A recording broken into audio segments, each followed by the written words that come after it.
My daughter uninvited me to her wedding for being too poor. I sat on a bench holding my only sandwich. When I saw a beggar digging through the trash with his dog, I gave them my entire dinner.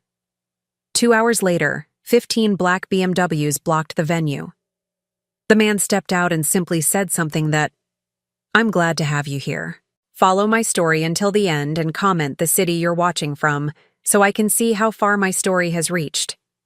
The phone rang at 7:15 in the morning, cutting through the peaceful silence of my small kitchen.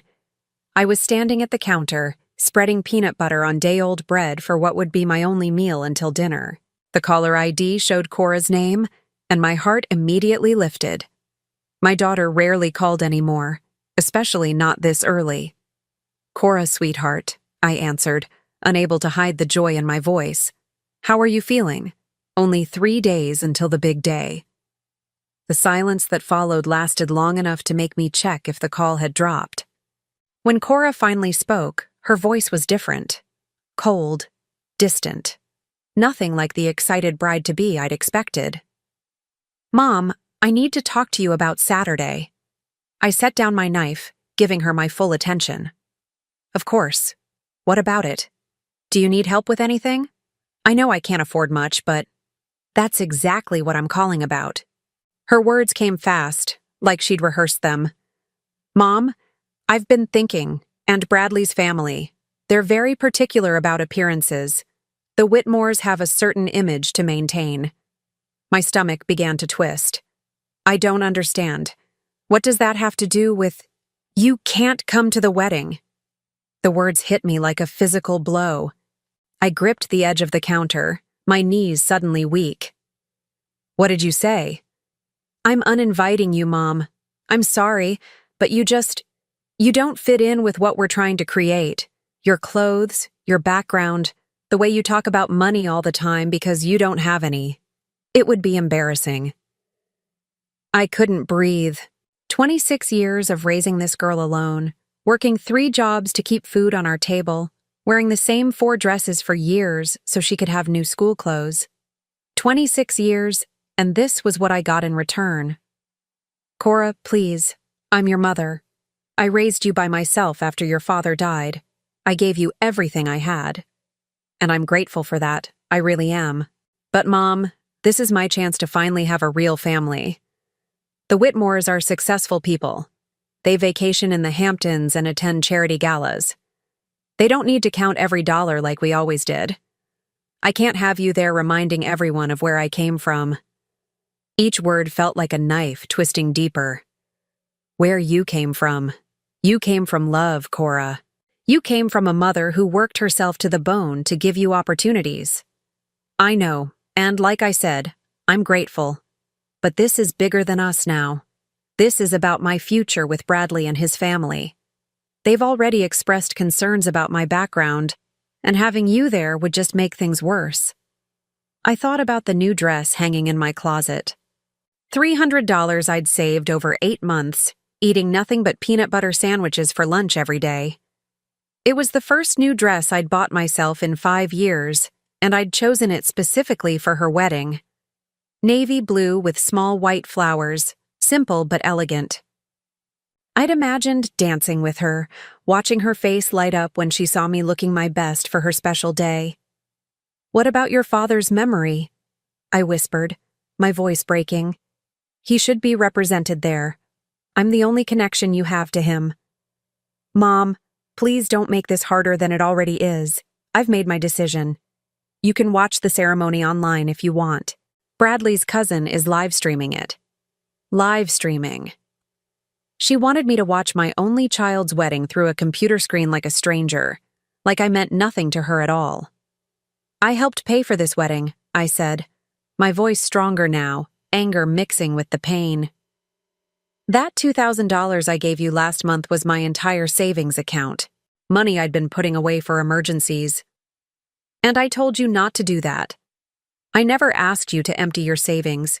You did that on your own, and then you held it over my head like you always do. Everything with you is about money, Mom. How much you spent? How much you sacrificed? It's exhausting." My hands were shaking now. It's not about the money, Cora. It's about love. Everything I did, every sacrifice I made, was because I love you more than my own life. I know you love me in your way, but your way isn't healthy, Mom. The guilt trips, the constant reminders of what you've given up for me. Bradley's parents don't do that.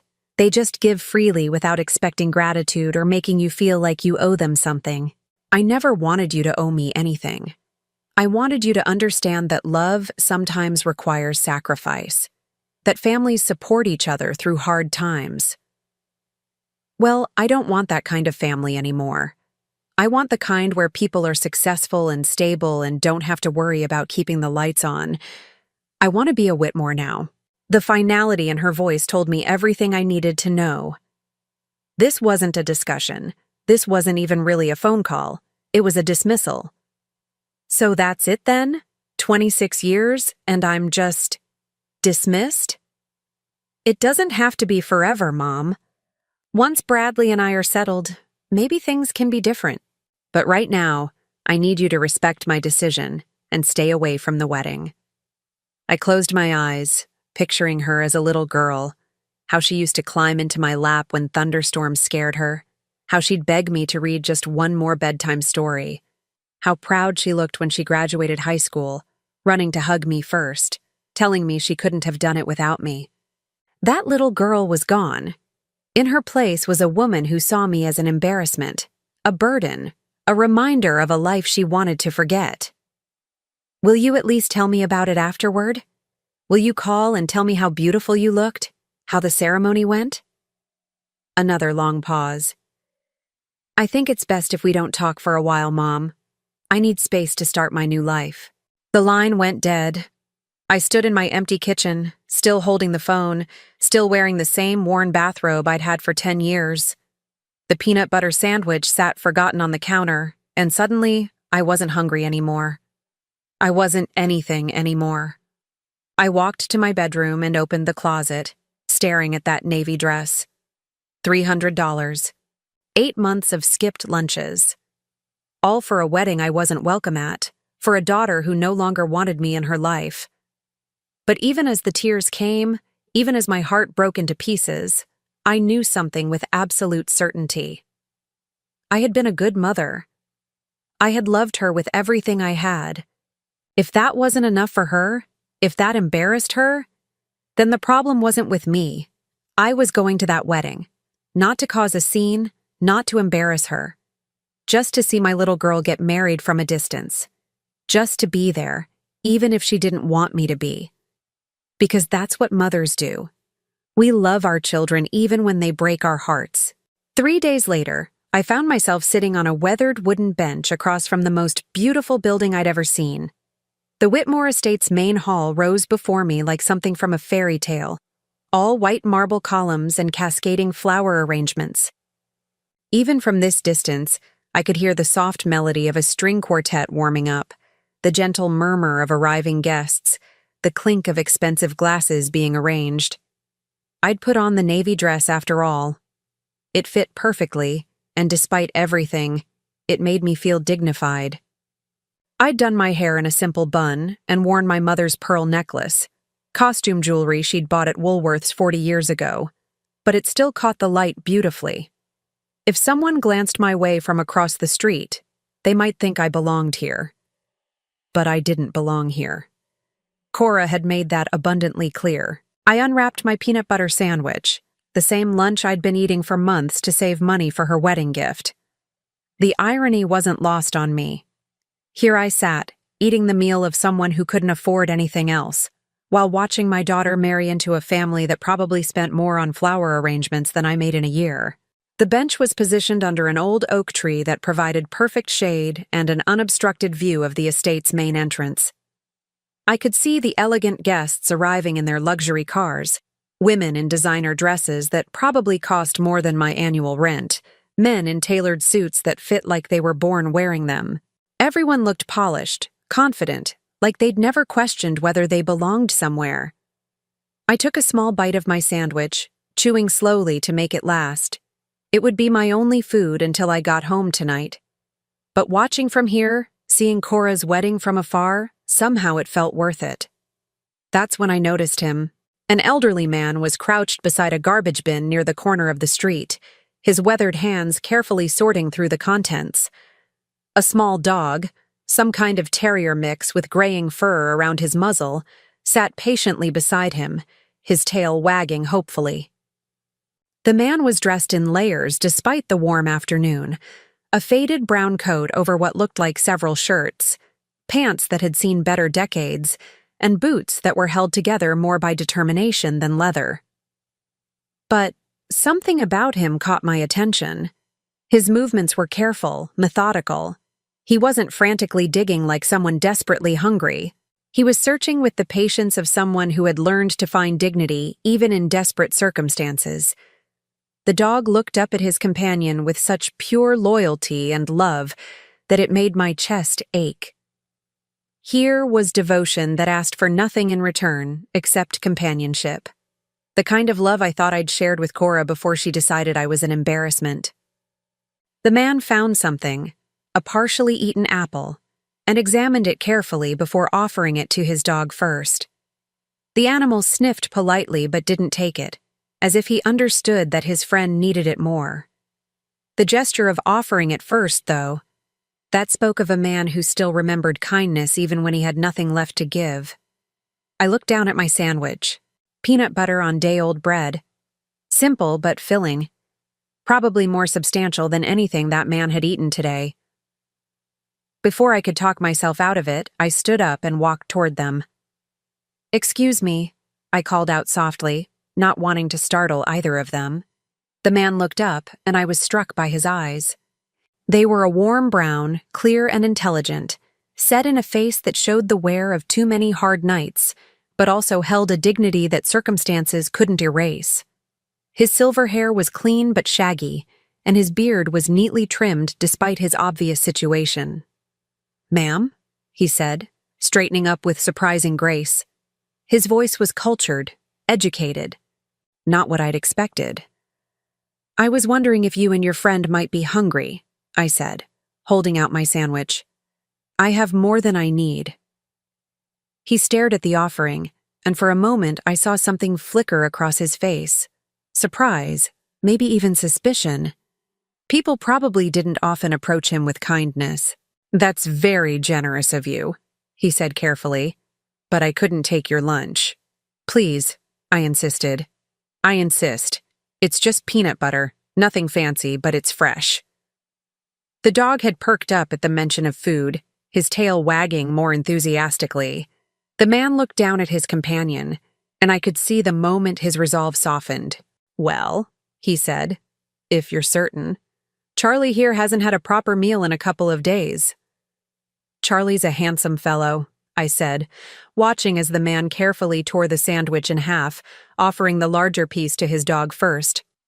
Charlie accepted it gently, his tail never stopping its grateful motion. "He's been with me for 3 years now," the man said, taking a small bite of his portion. "Found him as a puppy, abandoned behind a restaurant. Funny how the ones who have the least are sometimes the most loyal." Something in his tone made me look at him more closely. "You speak like someone who's seen both sides of life." He smiled, and it transformed his entire face. "I suppose I have. Life has a way of teaching lessons you never expected to learn. What about you? What brings you to sit on a park bench dressed for a wedding?" The question caught me off guard. I gestured toward the estate across the street. "My daughter's getting married today. Over there." His eyes followed my gesture, taking in the obvious luxury and grandeur of the celebration. "And you're here instead of there because—" The kindness in his voice, the genuine interest, broke something open inside me. "Because she uninvited me. Said I would embarrass her in front of her new family." "Ah." He nodded slowly, like he understood something important. "And yet here you are, close enough to share in her joy from afar, but far enough away to honor her wishes. That takes a special kind of love." I felt tears threatening again. I raised her by myself after her father died, 26 years of putting her first, and this is what I get. She's ashamed of where she came from. Children sometimes mistake the packaging for the contents, he said quietly. They see poverty and think it means failure. They don't see the love, the sacrifice, the strength it takes to raise a child with nothing but determination and heart. His words were like a balm to my wounded soul. Here was a stranger who understood what my own daughter couldn't see. "What about you?" I asked. "Do you have family?" His expression grew distant. "I had a daughter once. Lost her to my own mistakes, my own pride. By the time I learned what really mattered, it was too late to fix things between us. I'm sorry. So am I. But it taught me something valuable about the nature of love and family. Sometimes the people who are supposed to love us fail us, and sometimes complete strangers show us more kindness than we've ever known." He finished the last bite of sandwich and looked at me with those remarkably clear eyes. "Thank you for this. For seeing us as human beings worth feeding. You have no idea how rare that kind of compassion is." "Everyone deserves kindness," I said simply. "Yes," he agreed. "They do. But not everyone is brave enough to act on that belief. You are, though. You're braver than you know." Charlie had finished his portion and was now sitting politely, looking back and forth between us as if following our conversation. The man reached down to scratch behind the dog's ears. "We should let you get back to your vigil," he said. "But thank you again. This meant more than you can imagine." "Take care of yourselves," I said. "Both of you." As I walked back to my bench, I felt lighter somehow. Sharing that simple meal had filled something empty inside me that I hadn't even realized was there. Maybe it was knowing that I could still help someone, still matter to someone, even if that someone was a stranger. I settled back onto the bench and watched as more guests arrived at the estate. The ceremony would start soon. My daughter would walk down that aisle, and I would watch her become a wife from this distance, holding on to the memory of her childhood when she still thought I was the most important person in her world. But something had changed during my brief encounter with the man and his dog.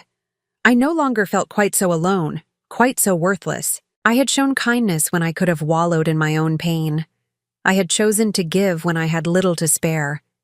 Maybe that said something about who I really was. Maybe that was worth something, even if my daughter couldn't see it. 2 hours had passed since my encounter with the homeless man and his dog. The wedding ceremony had begun, and I could hear the distant sound of music drifting across the street from the Whitmore estate. A Bach piece, I thought. Something elegant and timeless that spoke of old money and refined taste. Everything Cora had always dreamed of. I remained on my bench, watching the last few stragglers hurry through the ornate gates. Women clutching small beaded purses, men adjusting their cufflinks, everyone moving with the confidence of people who belonged exactly where they were going. I wondered if Cora was nervous, if she was thinking about me at all, or if she was so caught up in finally achieving her dream that she'd forgotten I existed. The afternoon sun was beginning to shift, casting longer shadows across the manicured grounds. I was considering whether to stay for the reception or head home when I heard the sound of engines approaching. Not just 1 or 2 cars, but what sounded like a convoy. I turned to see a procession of black BMW sedans turning onto the street, 15 of them, each one gleaming like it had just rolled off the showroom floor. They moved in perfect formation, their windows tinted so dark I couldn't see who was inside. The lead car pulled up directly in front of the estate's main entrance, while the others arranged themselves along the street with military precision. The entire wedding party on the estate grounds stopped what they were doing. Guests who had been mingling on the terrace turned to stare. Even the string quartet seemed to falter for a moment before resuming their performance with less certainty. My heart began to race. This wasn't part of the planned festivities. This was something else entirely. The driver of the lead BMW stepped out first, a tall man in a black suit who moved with the bearing of professional security. He walked around to the passenger side and opened the rear door with practiced efficiency. The man who emerged took my breath away. Gone were the layers of worn clothing, the weathered boots, the unkempt appearance. In their place stood someone I barely recognized, the same man I had shared my sandwich with but transformed. He wore an impeccably tailored charcoal suit that probably cost more than I made in several months. His silver hair was perfectly styled, his beard trimmed to precise lines. But it was his bearing that struck me most, the way he carried himself with quiet authority, like someone accustomed to being the most important person in any room he entered. Charlie emerged from the car beside him, but even the dog looked different. His fur had been brushed to a glossy shine, and he wore a leather collar that looked like it was made by the same craftsman who created designer handbags. Yet his tail wagged with the same enthusiasm when his eyes found mine across the street. I sat frozen on my bench, my mind struggling to process what I was seeing. This couldn't be the same man who had been searching through garbage just hours ago. But those eyes, those warm, intelligent brown eyes, were unmistakable. He stood for a moment beside his car, surveying the estate grounds with the calculating gaze of someone taking inventory. Then his eyes found mine, and he smiled. Not the grateful, humble smile of someone accepting charity, but something far more complex, something that held secrets and power and a depth I was only beginning to understand. He said something to his driver, who nodded and returned to the car. Then he began walking toward me, crossing the street with measured steps, while Charlie trotted happily beside him. The 15 cars remained where they were, their drivers standing at attention like an honor guard. As he approached my bench, I could see details I had missed before. His shoes were handmade Italian leather. His watch was the kind I had only seen in magazine advertisements. Even his posture spoke of wealth and authority. Not the careful dignity of someone with nothing, but the relaxed confidence of someone who had never doubted their place in the world. "Hello again," he said, settling onto the bench beside me as if we were old friends meeting for afternoon tea. I stared at him, my mouth opening and closing without sound. Finally, I managed to whisper, "Who are you?" He smiled, and I caught a glimpse of the warmth I had seen in the homeless man, but now it was framed by something much more powerful. "William Ashford," he said simply, "and I owe you a debt of gratitude." The name hit me like a physical blow. William Ashford. I knew that name. Everyone knew that name. He owned half the commercial real estate in 3 states. His face had been on the cover of Forbes magazine just last month. His net worth was measured in billions, not millions. But you were," I stammered. "Homeless?" "Yes, in a manner of speaking. It's something I do periodically. A way of testing the true nature of humanity when people think I have nothing to offer them." His eyes grew serious. "Most people fail that test, Eunice." The fact that he knew my name sent another shock through me. "How do you—" "After you left, I made some inquiries. It's not difficult when you have the right resources." He gestured toward the estate across the street. I wanted to understand the full story before I acted. "Acted? What do you mean, acted?" William leaned back against the bench, his gaze moving to the wedding celebration. "I've been testing people for 15 years now, Eunice. Wearing different disguises, putting myself in situations where I appear to need help. Do you know how many people have offered to share their meal with a stranger? In 15 years of trying?" I shook my head. 7. You're the 7th. And you're the first who clearly had so little to spare that sharing meant going without yourself. His voice softened. "You gave away your only food to feed a homeless man and his dog. You saw dignity where others saw failure. You chose compassion over self-preservation." Tears were starting to blur my vision. "It was just a sandwich." "No," he said firmly. "It was everything. It was proof that goodness still exists in a world that often seems to have forgotten what that means." Charlie had wandered over and was sitting at my feet, looking up at me with those same loyal eyes. I reached down to pet him, and his tail wagged with pure joy. "Why?" I asked. "Why do you test people like this?" William's expression grew distant. Because I once had everything handed to me and took it all for granted. I was cruel to people who deserved better. I valued wealth over character, status over substance. It cost me the person I loved most in the world. He paused, his hands folded in his lap. My daughter. She died in a car accident 20 years ago, and the last words we spoke to each other were in anger. She had wanted to marry someone I considered beneath our family's station. I threatened to disown her if she went through with it. My heart clenched. Oh, William. She went through with it anyway. And 3 months later, she and her husband were killed by a drunk driver. I never got the chance to tell her I was wrong, that love matters more than money, that character matters more than credentials. The pain in his voice was raw, real. This wasn't the polished suffering of someone who had learned to use their tragedy for sympathy. This was the deep, abiding grief of someone who had lost everything that truly mattered. I started the testing as a way to find people like her husband, good people who might not look right on paper, but who had genuine hearts. I wanted to help them, to honor her memory by supporting the kind of person she saw value in. He turned to look at me directly. And occasionally, I find someone like you. Someone who reminds me that there are still people in this world who understand that our worth isn't measured by our bank accounts or our social connections, but by how we treat others when we think no one important is watching. The sounds from the estate seemed to fade as the weight of his words settled over me. This man, this billionaire who could buy and sell entire companies, had been testing humanity, and somehow I had passed. What happens now? I asked. William stood up, adjusting his suit jacket with practiced ease. Now, I think it's time I attended this wedding, as a friend of the bride's family. My stomach dropped. William, no. Please don't cause a scene. I don't want to embarrass Cora any more than I already have just by existing. He looked down at me, and his smile was gentle but determined. My dear Eunice, I'm not going to embarrass anyone. I'm simply going to attend a wedding and perhaps share a few thoughts about the nature of family and the true meaning of worth. He extended his hand to me. Would you care to accompany me as my honored guest? I stared at his outstretched hand, my mind reeling.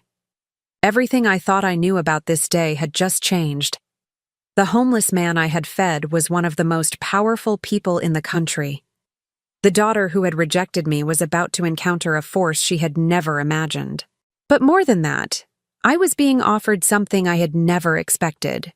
The chance to walk into that wedding not as an embarrassment, not as someone who didn't belong, but as the guest of honor of someone who understood exactly what kind of person I really was. I took his hand and let him help me to my feet. Yes, I said, my voice stronger than it had been all day. I think I would like that very much. Walking through the gates of the Whitmore estate on William Ashford's arm was like stepping into a different world, the same world I had been watching from across the street, but now I was inside it, part of it. The marble walkway felt solid beneath my feet. The scent of expensive roses filled the air, and everywhere I looked, I saw the kind of elegance Cora had always dreamed of. But more than the luxury, what struck me was the reaction of the guests. Conversations stopped mid-sentence as we passed. Heads turned. Whispers started immediately. Not malicious whispers, but the kind that happen when someone truly important arrives unexpectedly. I could hear fragments. Is that William Ashford? What's he doing here? Who's the woman with him? William moved through the crowd with the easy confidence of someone who was accustomed to this kind of attention. He nodded politely to people who approached, shook hands when necessary, but kept us moving steadily toward the main reception area. Charlie patted alongside us, completely at ease despite the formal setting, as if expensive weddings were a regular part of his routine. "Mr. Ashford!" a voice called out from behind us. We turned to see a distinguished man in his 60s approaching quickly, his face showing a mixture of surprise and barely concealed panic. I recognized him immediately. Charles Whitmore, Bradley's father and the patriarch of this entire celebration.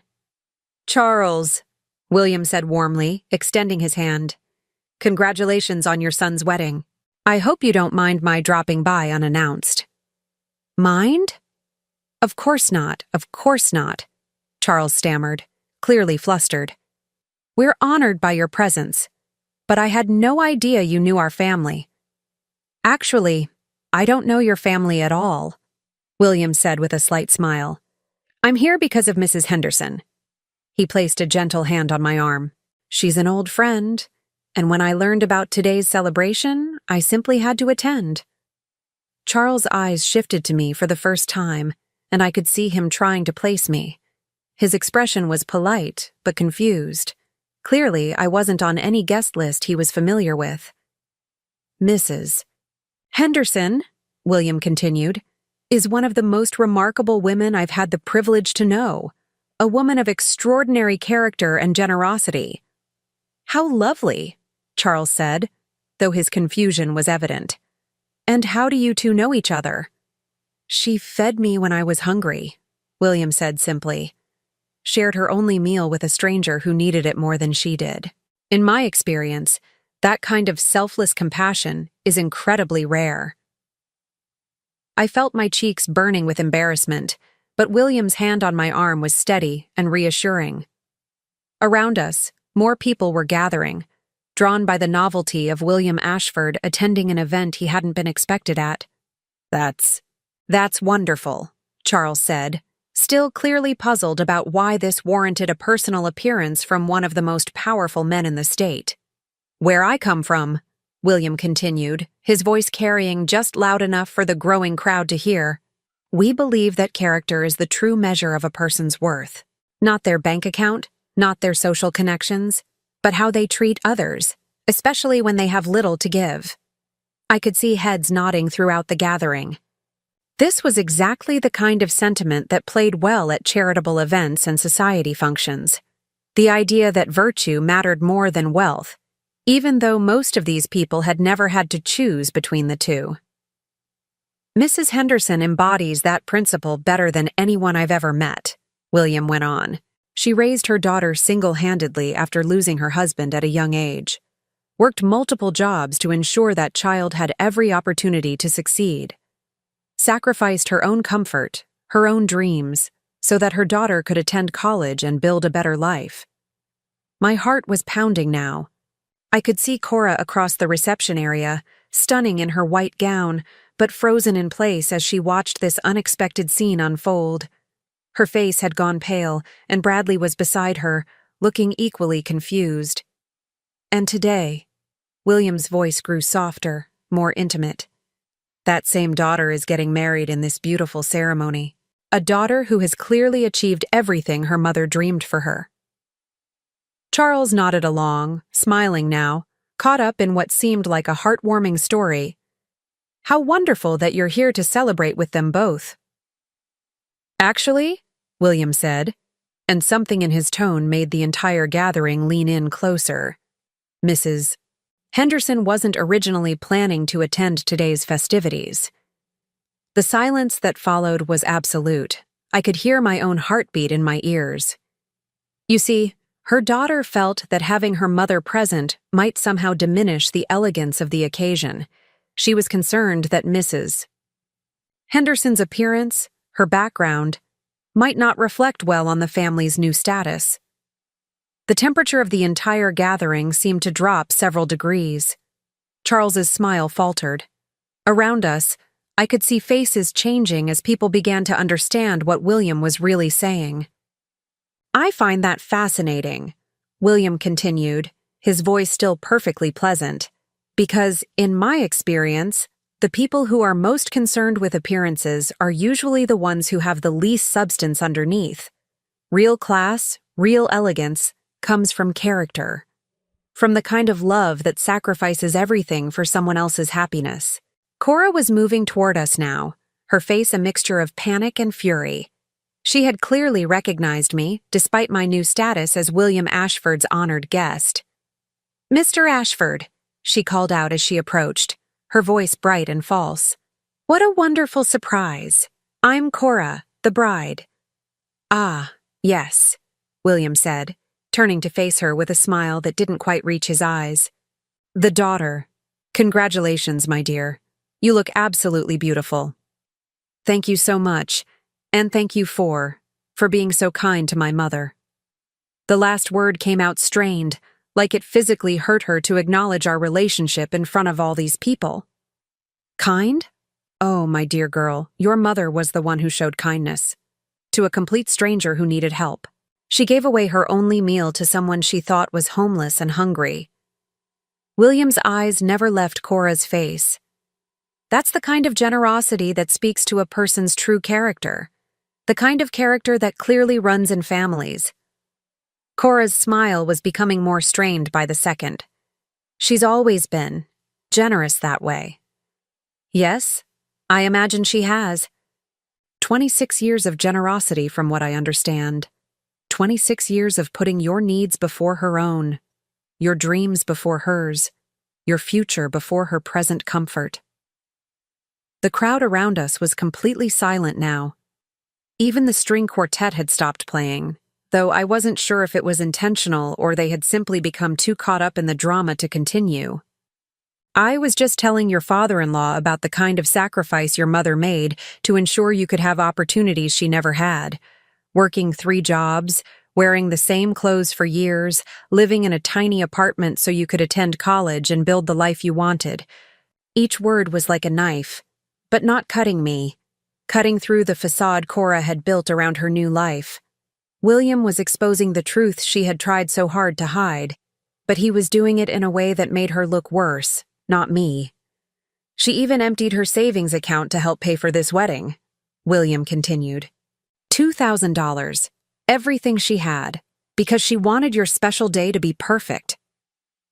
Bradley stepped forward, his face dark with confusion and anger. Cora? What is he talking about? I thought your mother was. I thought you said. I said she couldn't make it today, Cora said quickly, but her voice was shaking now. I never said anything else. Couldn't make it? William's eyebrows rose slightly. How interesting. From what I understood, she was quite available to attend. In fact, she was so committed to being here that she spent her last $300 on a new dress specifically for the occasion. I looked down at my navy dress, the one I had sacrificed so much to buy. In this crowd of designer gowns and custom suits, it was clearly modest, clearly affordable. But William was presenting it as evidence of love, not poverty. The dress she's wearing right now, actually, William added. 8 months of giving up lunch every day to save the money, all so she could look her best for her daughter's wedding day. The silence was deafening. I could see Charles Whitmore's face changing as he processed what this meant about the family his son had just married into. I could see other guests exchanging glances, their expressions shifting from confusion to uncomfortable recognition. But perhaps, William said, his voice growing gentler, there was simply some kind of misunderstanding. After all, what mother wouldn't want to be present for her child's wedding day? And what daughter wouldn't want the woman who sacrificed everything for her to share in the most important moment of her life? Cora opened her mouth, but no words came out. She looked around desperately, seeking some escape from the trap that was closing around her. But there was nowhere to go. Everyone was watching. Everyone was waiting for her answer. Yes, she finally whispered. Yes, of course there was a misunderstanding. I'm so glad you're here, Mom. But it was too late. The damage was done. Not to me. William had made sure of that. He had transformed me from an embarrassing burden into a woman whose love and sacrifice had been publicly acknowledged by one of the most respected men in the state. The damage was to Cora's carefully constructed image, to the story she had told about herself and her background. In trying to erase me, she had created a lie that was now impossible to maintain. William smiled at her, a kind but knowing expression. I'm sure you are, dear. After all, family is everything, isn't it?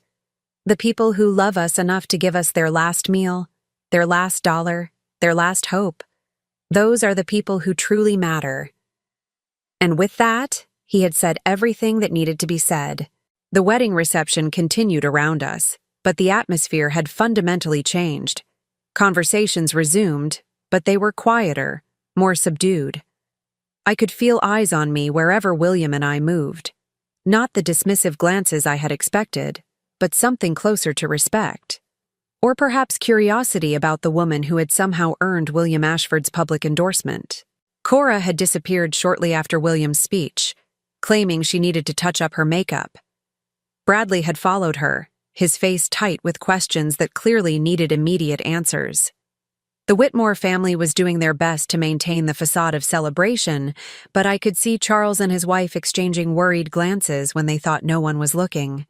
William had introduced me to several people as a dear friend, and each time he shared some small detail about my character or my sacrifices for Cora.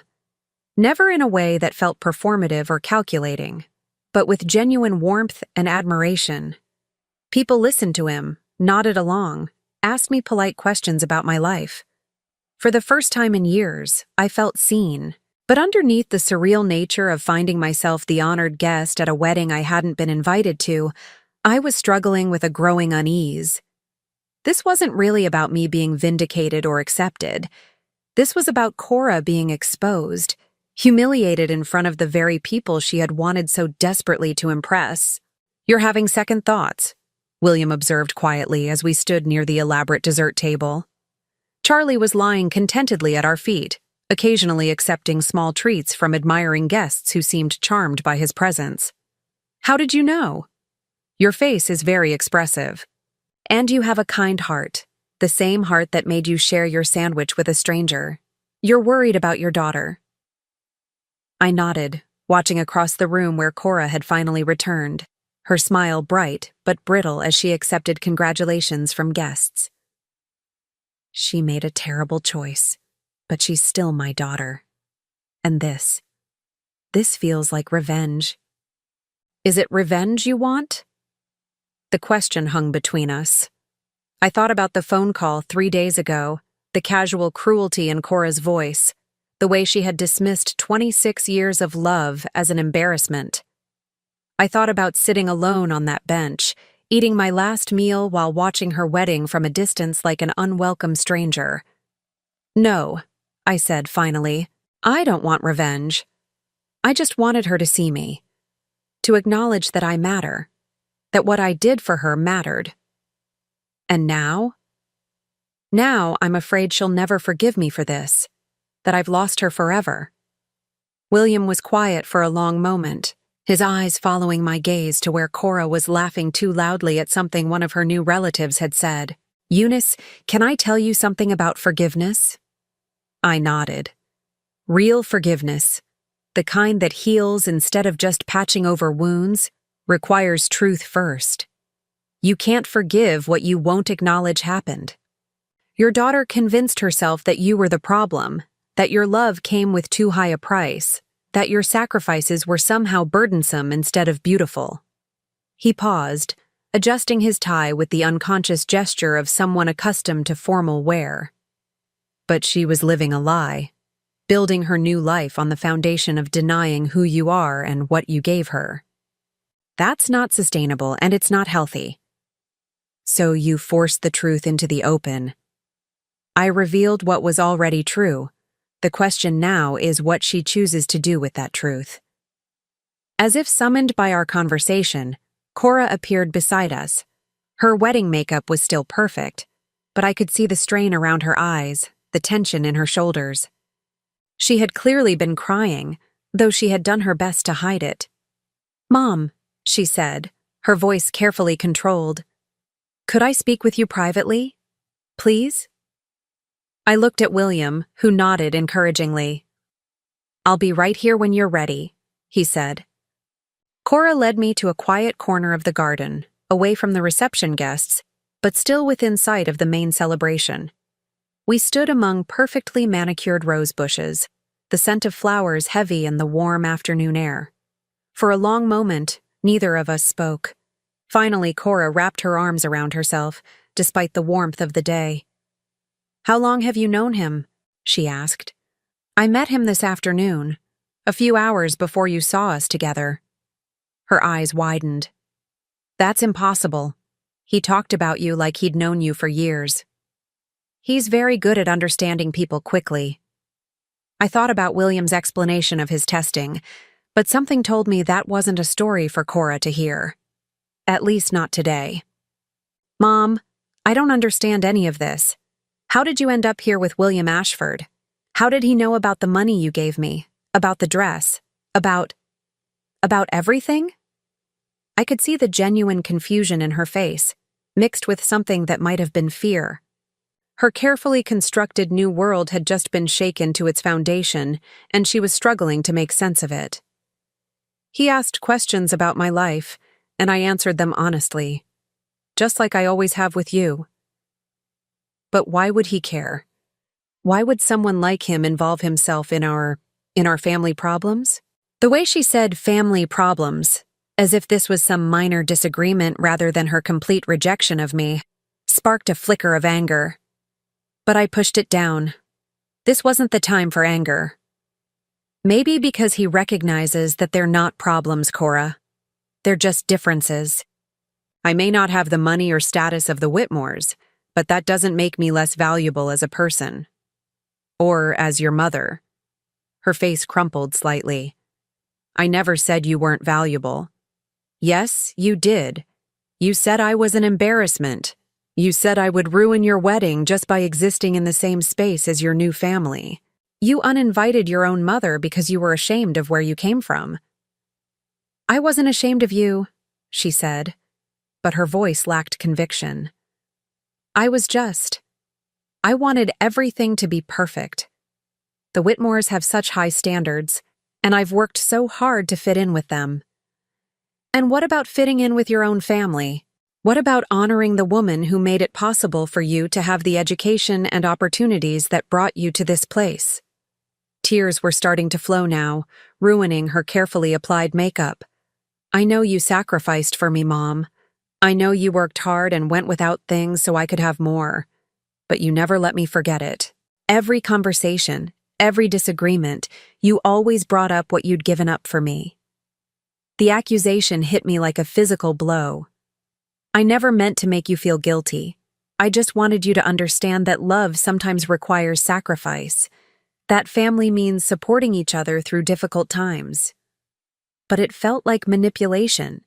Like I could never be my own person because I owed you too much to ever be free of you.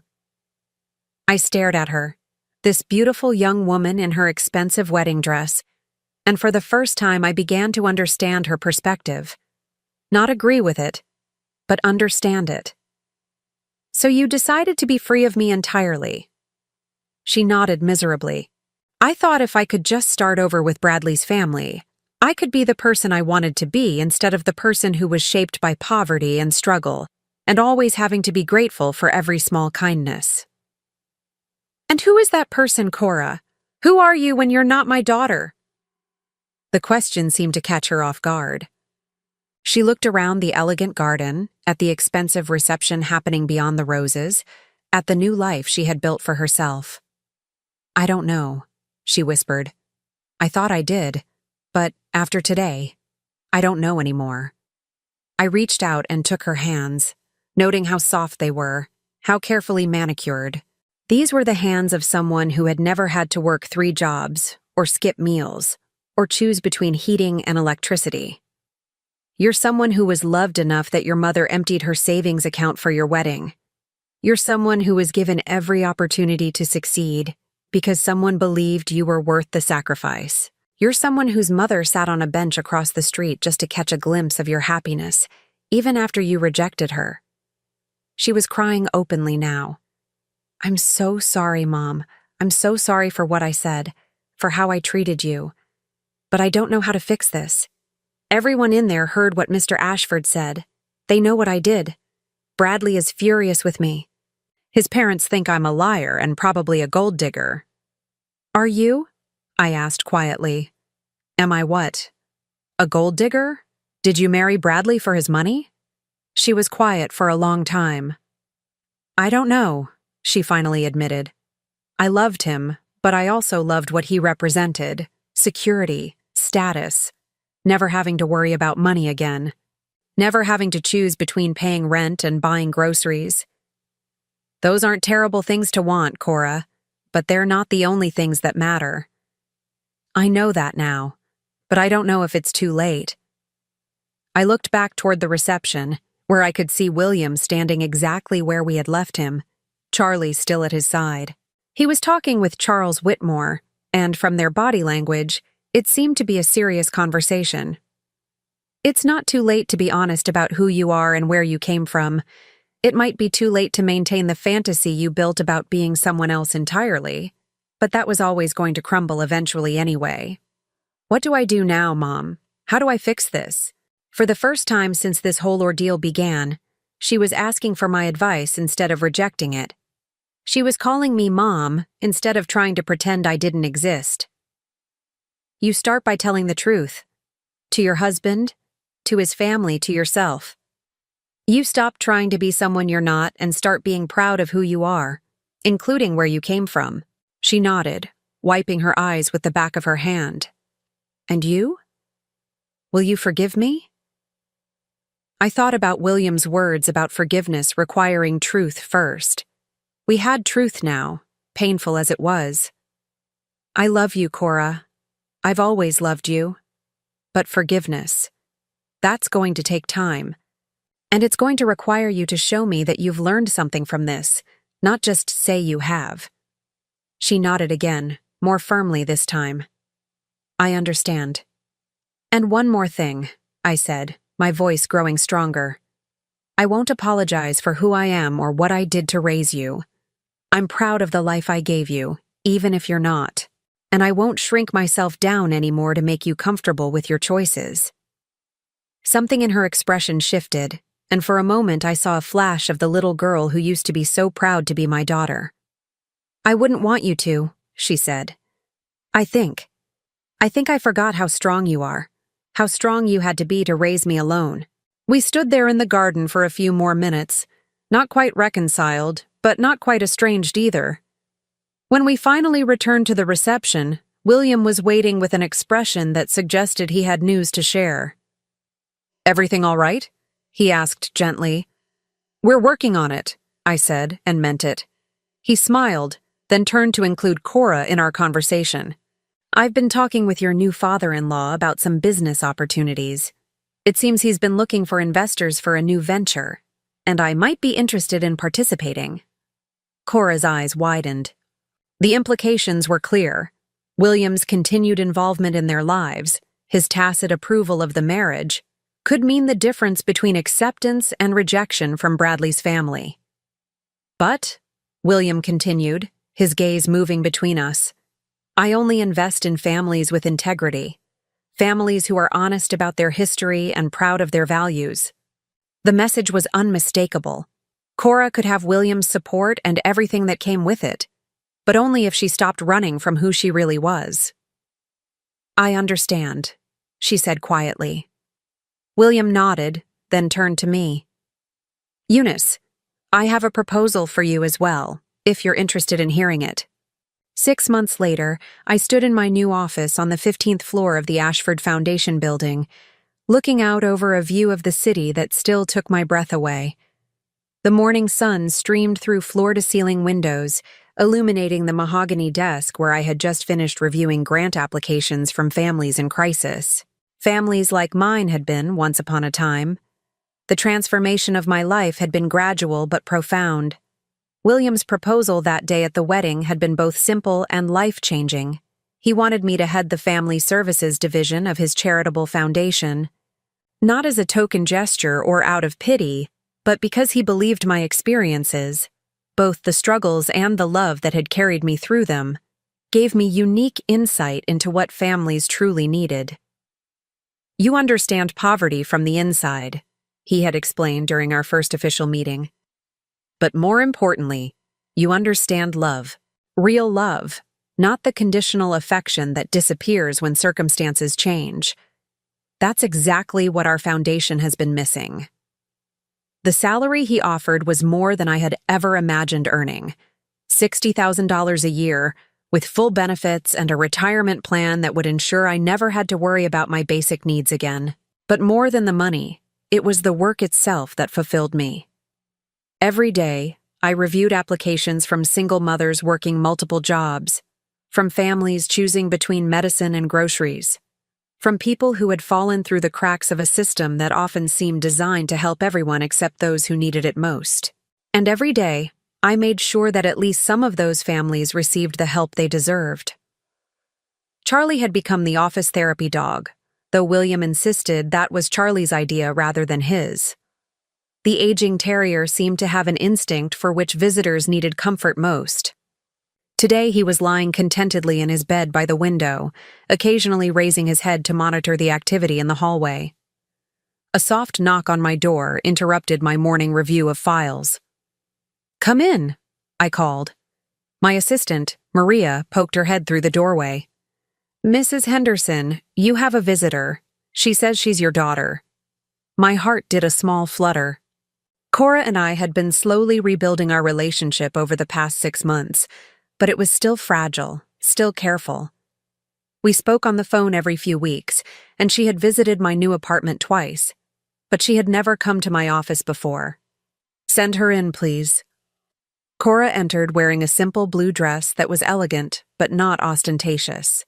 Her hair was pulled back in a practical ponytail rather than the elaborate styles she had favored during her pursuit of Whitmore approval. She looked younger somehow, and more like the daughter I remembered from before she had decided I was an embarrassment. "Hi, Mom," she said, her voice carrying a warmth that still surprised me after months of coldness. "Cora, this is unexpected. Is everything all right?" She settled into one of the comfortable chairs across from my desk, her eyes taking in the spacious office, the view, the evidence of my new life. "Everything's fine. I was in the area for a meeting and thought I'd stop by. I've never seen where you work." "What kind of meeting?" "Job interview, actually." She smiled, and it was genuine rather than the practiced expression she had worn for so long. "With a nonprofit that helps women start their own businesses. It's not glamorous, and it doesn't pay nearly what I was making at the marketing firm, but I think it's work I could actually believe in." I raised an eyebrow. Cora had quit her high-paying job 3 months earlier, shortly after her marriage had begun to stabilize. Bradley, to his credit, had been more understanding about her background than his parents initially were. William's continued friendship and business partnership with the Whitmores had certainly helped, but ultimately it was Cora's honesty about her past and her willingness to embrace rather than hide her origins that had won them over. "You left marketing to work with women entrepreneurs?" "I left marketing because I realized I was good at selling things to people who didn't need them, and terrible at selling myself as someone I wasn't." She gestured around the office. "I want to do something that matters. Something like what you're doing here." I felt a swell of pride, but tempered it with caution. Our relationship was better, but it was still built on a foundation that had been badly damaged. Trust was something we were rebuilding slowly, one honest conversation at a time. "Tell me about the position." For the next 20 minutes, Cora described the nonprofit, her interview, her hopes for the work. She spoke with an enthusiasm I hadn't heard from her since she was a child talking about her dreams. It was clear that she had thought seriously about this change, that it wasn't just a reaction to guilt about how she had treated me. "The pay cut will be significant," she admitted. "Bradley and I will have to adjust our lifestyle quite a bit. No more designer clothes, fewer dinners out, a smaller apartment eventually." "How does Bradley feel about that?" "He's been incredibly supportive. I think watching William work with his foundation showed him what it looks like when someone uses their advantages to help others instead of just accumulating more advantages." She paused. "He said he fell in love with the person I was before I started trying to be someone else, and he wants to meet that person again." "And who is that person?" It was the same question I had asked her in the garden on her wedding day, but this time she answered without hesitation. "Someone who knows what it's like to worry about money, but also knows that love doesn't cost anything. Someone who understands that where you come from matters less than where you're going, but that doesn't mean you have to lie about the journey." I nodded approvingly. This was growth, real growth, not just words designed to appease me. "There's something else," Cora said, her voice growing more serious. "I've been thinking about what you said about forgiveness taking time, about how I needed to show you that I'd learned something, not just say I had." "Yes?" "I want to do something to honor what you sacrificed for me, not because I feel guilty about it anymore, but because I'm proud of it now. Proud of having a mother who loved me enough to work 3 jobs and skip meals and wear the same dress for years so I could have opportunities she never had." My throat tightened. "Cora, let me finish. I've been talking with Bradley about starting a scholarship fund for single mothers who want to go to college but can't afford it. We want to call it the Eunice Henderson Scholarship for Academic Excellence." The words hit me like a gentle wave, washing over me with emotions I couldn't quite name. Pride, gratitude, love, and something else. A sense of completion, of a circle being closed in the most beautiful way possible. "You want to name a scholarship after me? I want to name it after the woman who showed me what real strength looks like, who proved that you can love someone unconditionally without enabling them to be less than their best selves." Her eyes were bright with unshed tears. "I want other daughters to have mothers like you, and I want other mothers to know that their sacrifices matter, even when their children are too stupid to appreciate them at first." I had to take a moment to compose myself before I could speak. That's incredibly generous." "It's not generous. It's right." She leaned forward in her chair. "Mom, I know our relationship is still healing. I know I hurt you badly, and I know it's going to take time to fully repair the damage. But I want you to know that I see you now. I see what you did. I see what you gave up. And I see what you've built here in your new life. I'm proud to be your daughter." The tears I had been holding back finally spilled over. For so many years, those were the words I had longed to hear.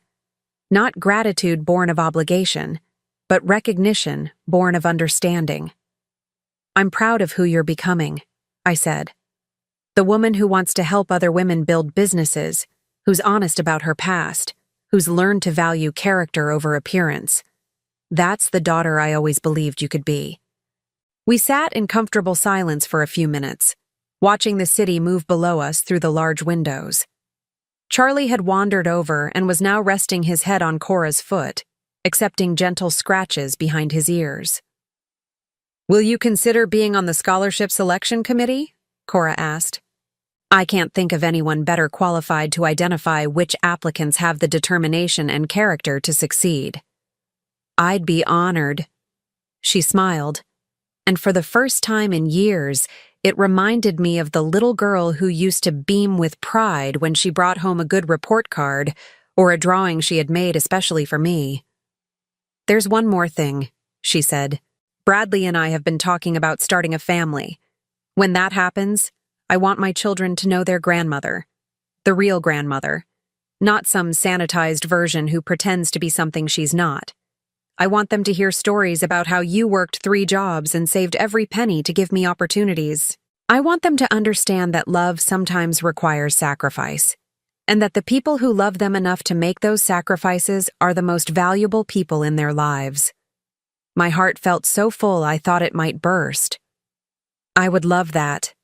"Good, because I have a feeling you're going to be an amazing grandmother. The kind who teaches them that kindness matters more than money, that character matters more than status, and that the best families are the ones who love each other regardless of circumstances."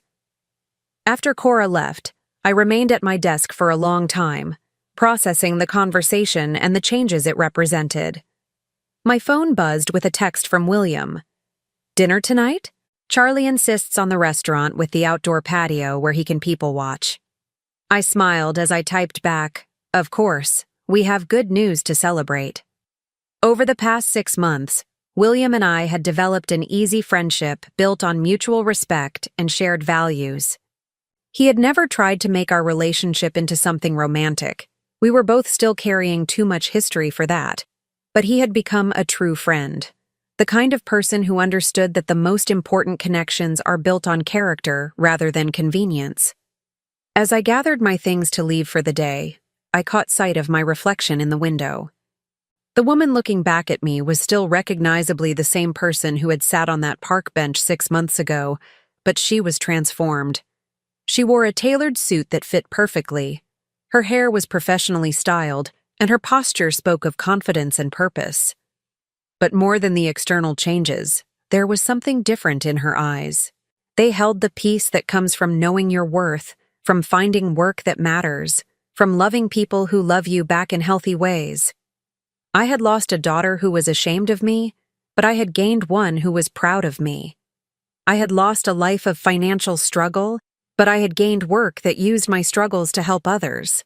I had lost the illusion that love meant accepting mistreatment, but I had gained the knowledge that real love, the kind worth having, requires honesty, respect, and mutual growth. As Charlie and I headed toward the elevator, I thought about the homeless man who had searched through garbage while his loyal dog waited patiently beside him. That man had been testing humanity, looking for evidence that kindness still existed in the world. I had passed his test by sharing my sandwich. But in the process, I had discovered something even more valuable. That I was worth more than I had ever believed, that my love and sacrifice had meaning, and that sometimes the most important transformations begin with the simplest acts of human compassion. The elevator doors closed behind us, and as we descended toward the street level where my new life was waiting, I felt something I hadn't experienced in years, complete contentment with who I was and where I belonged. I was home. Now I'm curious about you who listened to my story. What would you do if you were in my place? Have you ever been through something similar? Comment below. And meanwhile, I'm leaving on the final screen 2 other stories that are channel favorites, and they will definitely surprise you. Thank you for watching until here.